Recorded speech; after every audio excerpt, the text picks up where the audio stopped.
I was really shocked when I saw you say that in another interview that you said that if game theory was it, that you would be, happy if this was the last TV job that you had. And I was surprised. So why don't you elaborate on that? Like why do you think that about this particular project? Well, so for the first, let's call it 12 years of my television existence, right? And I would count when I started doing Around the Horn, which is in the fall of 2010, to when I started doing Game Theory, which is in March of 2022. So we'll call it, 12 just for the sake of. I sit down, you'd ask me my opinion about something, I give you back my opinion. That's how it goes, right?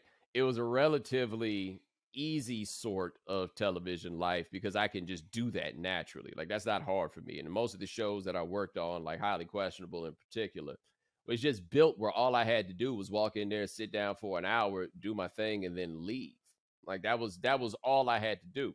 And I'm pretty good at that, and maybe I could get better at that, but for what? Right? Like, what do I still find a challenge in doing that sort of television? No, not really. Not at this point. And so, what I'm doing with game theory and where it became so much different was I had to start like flexing and using creative muscles that I hadn't had to use on my own work in a while. Like, they're like, yo, this show has to be your show. It has to be the show that you want it to be. And I'm like, I don't know what I want this show to be. Y'all call me. I was not sitting around, I didn't pitch you a show. So it's like, I mean, thank you. Appreciate you. Glad for the chance. But now I got to come up with what a show is. And so I kind of did. And I got a team of people that I really like working with. And I like the challenge of, like, for lack of a better term, being in charge. Like I'm not the dictator or anything on this. And there are plenty of other voices that come in. But I like being the person that comes up with the vision of things and then puts it to everybody. How are we going to make this happen? What do you think? What do you think? What do you think? Okay, cool. Well, we're going to do this, right? I really like being in that space, and it's allowing me now to take what I was doing before and expand it and make it deeper and make it a bit richer and just create a much more, it's a much more creative project than it had been before. And we have room and opportunity to do so many more things. And so let's say that this show doesn't come is done. Okay. What am I supposed to do after that? Like, am I supposed to go back to just kind of offering opinions in short form in quick bursts on television? That doesn't really excite me. Well, what other television is there that maybe I could do? Like, okay, so maybe at some point I could go to one of these news outlets and do those shows. But when I hear that, at least at this moment in time, I don't know how excited I am about that. Because part of it is I don't get off on being on television. I don't get off on the idea of people knowing who I am. So it's not like I need to be back out there. I need you guys to see my face. I would love for you guys to forget my face, actually. It would probably make my life a little bit more convenient. And so if I left from that to the production space and coming up with ideas, like I enjoy watching these things come together now. And if you were to ask me after this, what do I think would sound more challenging, being the person out front or being the person that puts it all together? I would probably say being the person that puts it all together. Now, that feeling may change. I may mess around and, have a bad weekend in Vegas or something and I need the bread and you got to go about it different or whatever. Yeah, maybe that's it. But I think if I had gotten into this because I wanted to be on television, I would view it differently. But that was never the goal for me. I just kind of wound up in this space. Yeah, and in that way, we're very similar because I never wanted to be on TV. I just wound up in this space. And you're right, as something you said a little bit earlier.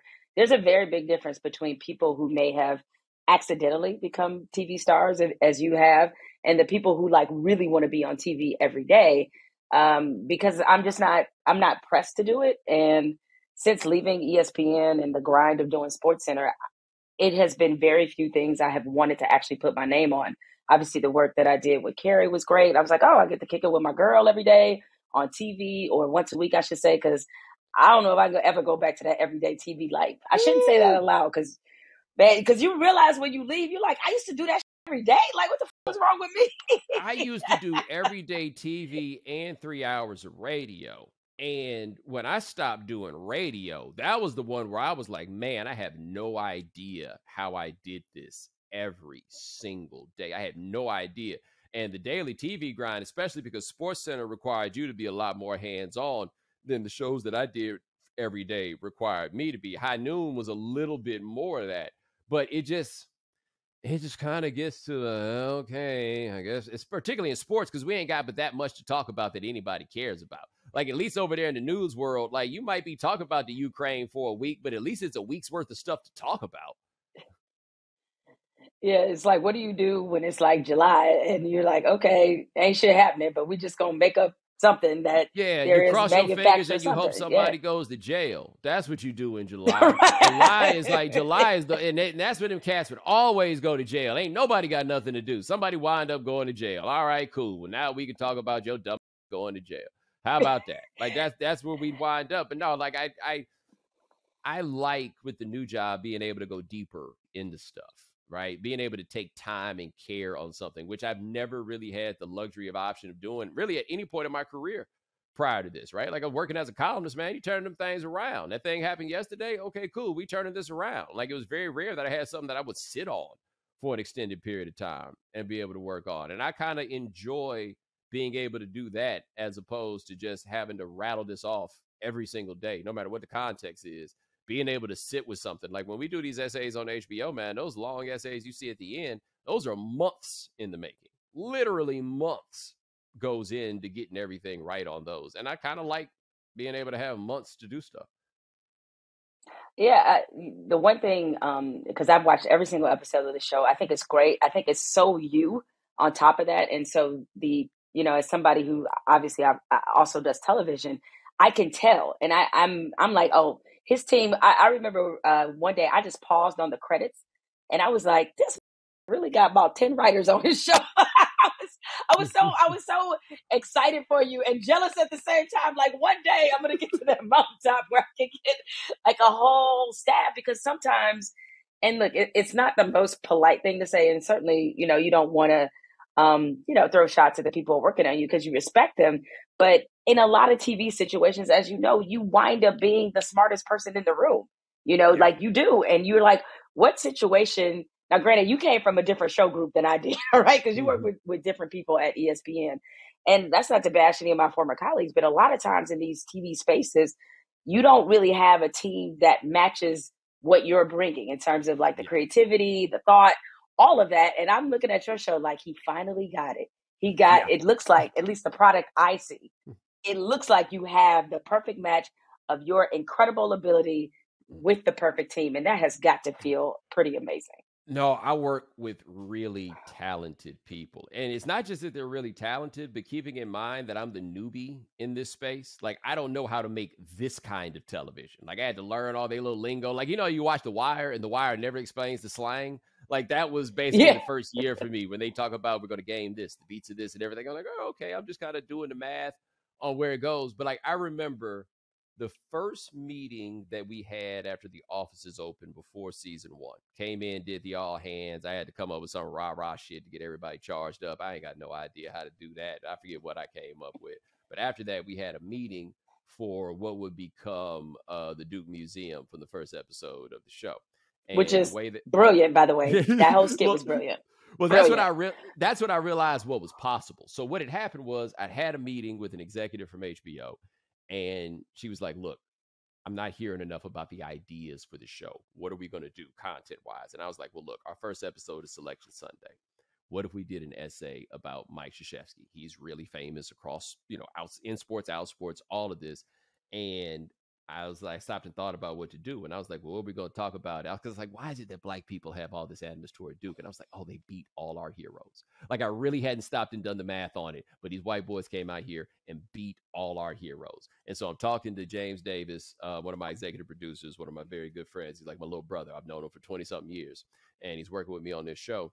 And I remember I said that to him and his response was, what if we did an exhibit at a Black History Museum about how Mike Krzyzewski and Duke have terrorized Black America. And that was all it took. That sentence right there. Next thing I know, it's a couple months later or a month later, and I'm in a meeting, and my field producer, Ted Tremper, is on Zoom, and he's zooming in they're projecting onto the wall the specs for the room and the designs of, okay, we're going to go this way in this room because we got the Schomburg Center in Harlem to let us use their space. We're going to go here. We're going to put this stuff on the walls, put like the this many feet by this many feet and everything else, and they put it all together. And I'll tell the story a lot because it was so funny, because everybody, is the first time ever that a meeting cared about what I thought. And so everybody's in there trying to see if I like it, but it's COVID, so I got a mask on so nobody can tell. And I'm sitting in there like, I got this big old grin on my face because I can't believe that you could start with a sentence and throw that in front of people and give it to a room full of folks. And the next thing you know, we're getting pitches in. And somebody's like, what if there's a wall of unimpressive whites? What if there's this? What if there's that? What if there's a jar of white tears? Like, or black tears for Duke breaking our hearts. Like, there were all kinds of other things in that exhibit that like people didn't see. And the idea that really we could start with a sentence and then throw that out to people and then they throw it back was just bananas to me. Like right now, we got people in Salt Lake City working on getting something together about the irony of the All-Star game being played in the whitest place on earth, right? Oh my God, I'm already laughing thinking about it. That's what I'm saying. I can throw that out there to people, and we put folks on the planes with cameras, and I ain't got to be like, do this, do this, do that. They come to me, well, this is what we're thinking. I come back and say, all right, well, adjust this. I don't really like that. And let's go in a different direction. Okay, cool. And then they come back with stuff. And like these, I mean, really creative, inventive things that this really diverse staff of people is able to come up with. And that's what's wild to me. Like I walk in with the essays and I'm like, this is what I want to say. This is how I want to say it, which for the writers, they tell me makes their lives so much easier because they don't have to ascribe a point of view onto their talent. It's already there for them. So boom, I give them that. But then they come with the jokes, or they come with what about this, or they come with this. And I always say about this show that the best part is I will no longer be doing shows that are limited by my own brain. And as much as I think a lot of people hear that and they think to themselves, but your brain is but it ain't everything. Somebody sees, even if it's a little thing, somebody sees something, somebody's got a question, somebody's got the vantage that can take this thing to the next level.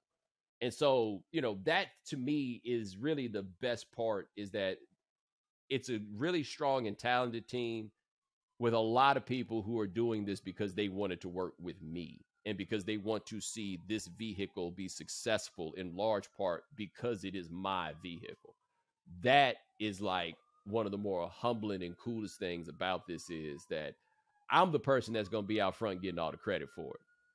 And they still proud about the fact that is like, when that happens, they proud about it. Like, that's what I hope for in this, at least.